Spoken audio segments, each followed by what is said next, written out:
ناظرین، ملا عمر کو 20ویں صدی کا پر اسرار ترین شخص کہا جاتا ہے، جو کہ سالوں تک امریکی بیس سے محض چند کلومیٹر کے فاصلہ پر ایک پرانے چھوٹے سے مکان میں موجود رہے، لیکن امریکی ادارے ایجنسیاں جدید ترین ٹیکنالوجی کے ہوتے ہوئے بھی ان تک نہ پہنچ سکی۔ ملا عمر کی گاڑی کو 21 سال کے بعد کس جگہ سے نکالا گیا اور امریکی اس گاڑی کو کیوں حاصل کرنا چاہتے تھے؟ ناظرین، اکتوبر 2001 میں جب امریکہ نے 32 ممالک کے ساتھ افغانستان پر حملہ کیا تو اس کی شدت اتنی زیادہ تھی کہ اس نے تورا بورا کے پہاڑوں کو بھی ہلا کر رکھ دیا۔ اس دوران ملا عمر افغانستان میں اپنے ساتھیوں کے ساتھ موجود تھے۔ امریکی اور نیٹو افواج نے دن رات لگاتار بمباری کی، جس کے نتیجے میں ہزاروں بے گناہ معصوم شہری شہید ہوئے۔ ملا عمر اور اس کے ساتھیوں یعنی طالبان مجاہدین کے پاس اس وقت جدید ہتھیار موجود نہیں تھے کہ وہ امریکی لڑاکا ہتھیاروں یعنی F-16 اور B-52 کا مقابلہ کر سکتے، اور اسی لیے ملا عمر نے یہ فیصلہ کیا کہ مجاہدین شہری علاقوں کو چھوڑ کر پہاڑی علاقوں کا رخ کریں، تاکہ امریکہ شہری علاقوں کو چھوڑ کر پہاڑی علاقوں کی طرف آئے، تاکہ بے گناہ معصوم شہریوں کا قتل عام بند ہو جائے۔ ناظرین، کابل کو چھوڑتے وقت ملا عمر نے تاریخی الفاظ کہے جو کہ بعد میں سچ ثابت ہوئے۔ ملا عمر نے اپنے ساتھیوں سے کہا کہ انشاءاللہ ایک دن ایسا آئے گا کہ امریکی زمینی راستے سے کابل میں داخل ہوں گے اور دنیا دیکھے گی کہ وہ وقت ہمارا ہوگا۔ اور بالکل ویسے ہی جب امریکہ اور اتحادی نیٹو افواج نے اپنے قدم افغانستان میں رکھے تو ان کو بدترین شکست کا سامنا کرنا پڑا۔ ناظرین، ملا عمر نے اپنے ساتھیوں سمیت پہاڑی علاقوں کا رخ کیا، جس جگہ ایک سادہ چھوٹا سا کمرہ تھا۔ اس کمرے میں بیٹھ کر ملا عمر افغان مجاہدین کو کمانڈ کیا کرتے تھے۔ اس کمرے میں ان کے پاس ضرورت کی چند چیزوں کے سوا کچھ بھی نہ تھا۔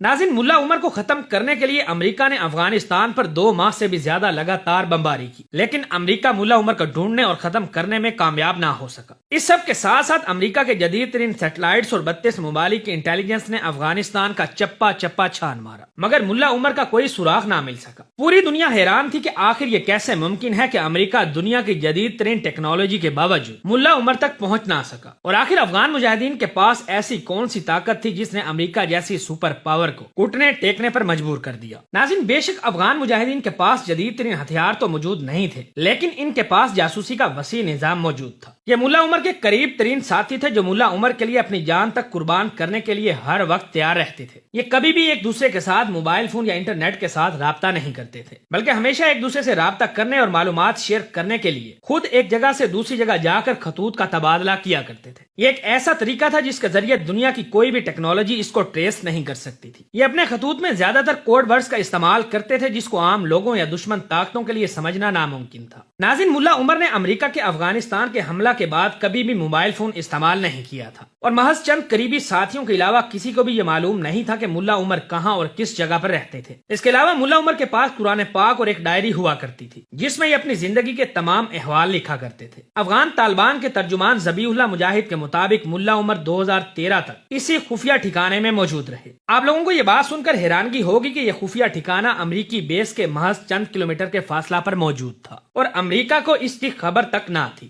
ناظرین، ایک ڈچ خاتون صحافی بیٹی ڈم نے ملا عمر کی زندگی پر ایک کتاب دی سرچنگ فار دا اینیمی لکھی، جس میں اس خاتون صحافی نے واضح طور پر یہ لکھا ہے کہ امریکہ جس ملا عمر کو سالوں تک ڈھونڈتا رہا وہ امریکی بیس سے محض چند کلومیٹر کی دوری پر رہتا رہا۔ 2013 تک امریکہ نے سر توڑ کوشش کی کہ کسی طرح ملا عمر کا سراغ مل جائے، لیکن ناکامی ان کا مقدر بنی۔ اس دوران امریکہ نے ملا عمر کے قریب ترین ساتھی کو بھی گرفتار کیا، مگر اس نے بھی امریکی حکام کو ملا عمر کے بارے میں کوئی خبر تک نہ دی۔ بگرام جیل میں قید اس افغان مجاہد پر بدترین ظلم کے پہاڑ ڈھائے گئے، اس کے ہاتھوں اور پاؤں کے ناخن تک کھینچ دیے گئے، اور اس بدترین ظلم کے نتیجے میں اس کی شہادت واقع ہو گئی۔ ناظرین، ڈچ صحافی بیٹی ڈم اپنی کتاب میں لکھتی ہیں کہ 9/11 کے بعد امریکہ نے ملا عمر کے سر کی قیمت $10 ملین رکھی تھی، لیکن ملا عمر جس گھر میں رہتا تھا اس گھر والوں کو بھی اس پراسرار مہمان کے بارے میں معلوم نہ تھا۔ ملا عمر کے پاس ان کا ایک وفادار اور جان نثار ساتھی جبار عمری ہمیشہ ان کے ساتھ رہتا تھا۔ ملا عمر کی وفات کے بعد افغان حکومت نے اس بات کا انکار کیا کہ ملا عمر افغانستان میں رہتا تھا۔ افغان حکومت کا کہنا تھا کہ ملا عمر پاکستان میں رہائش پذیر تھا اور پاکستان میں ہی ملا عمر کا انتقال ہوا، لیکن اس کے فوراً بعد ملا عمر کے بیٹے محمد یعقوب نے بیان جاری کیا کہ ان کے باپ ملا عمر کی موت بیماری کی وجہ سے ہوئی اور ان کو افغانستان میں ہی دفنایا گیا۔ ناظرین، اس سارے واقعہ کے بعد امریکہ کو انتہائی شرمندگی کا سامنا کرنا پڑا، کیونکہ امریکہ کی انٹیلیجنس ایجنسیاں CIA اور جدید ترین ٹیکنالوجی بھی ملا عمر کو پکڑ نہ سکی۔